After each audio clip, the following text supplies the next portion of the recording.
would you be so lovely to hold this like this? Okay. If you take, let's see, angle this way. If you take your one piece like such and another piece like such, and these are the two you're going to be working with. It doesn't matter which direction you start turning it, but you have to stay consistent on these pieces. So I'm going to turn this way. I'm going to keep going. Pinch, pinch, pinch. And I'm pinching here to hold this in place while I reset my fingers to give it another twist. And I want to twist until it is nice and corkscrewy. If it does that on you, you're finally there. Okay. I'm going to pinch and hold that while I work on my next strand. And moving in the same direction. See, right now there's not enough to really do much of. You want to get it nice and tight. Twist, pinch, twist, pinch, twist, pinch. And when they look like they're about the same tension to each other, let's not do the knot so that we can be a little more close to what the Mayans' end result is. Put the two of them together and holding them, allow the entire fiber to twist, twist, twist, twist backwards, and then you release. Oh, wow. And it holds together. So you could, in theory, to make sure it holds a little bit tighter, tie the bottom off before you do that final twist? Exactly. But if So you want to be... actually the opposite direction. Right, so you twist to the right, and then when you put the two strands together, to the left. And you can do it the opposite way. It doesn't matter. Right. You just have to be consistent with the direction that you begin is the same for both strands, and then you twist the opposite.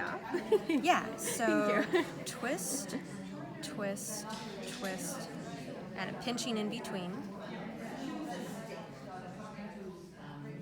And nice and tight until you start to feel that elastic energy pulling it up.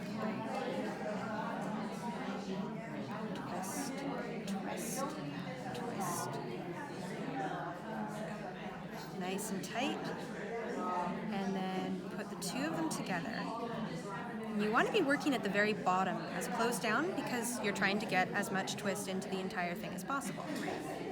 We're going to do a little knot, folding our ends in. And we ebb the knot down to the bottom so that we're getting as much space out of it as possible. And then release. Oh, wow. And if you've done the same amount of twist on each side, then when you get your final rope, it will be very even and balanced. If you were to do it less evenly balanced, you get one really, really twisty. So this is a good example of how to, like where your troubleshooting can come in when you're dealing with fringe. You want balance. But if you were to take that and then just do a few, okay, let's say the little kid didn't want to do any more. All right, and now we're going to twist the two of them together. You get a very different look, and it's hard to see at first, but your blue strands are very thick, and your white is very thin in comparison to these are balanced. Right. Yeah. It all works, but you see the blue is starting to already undo itself.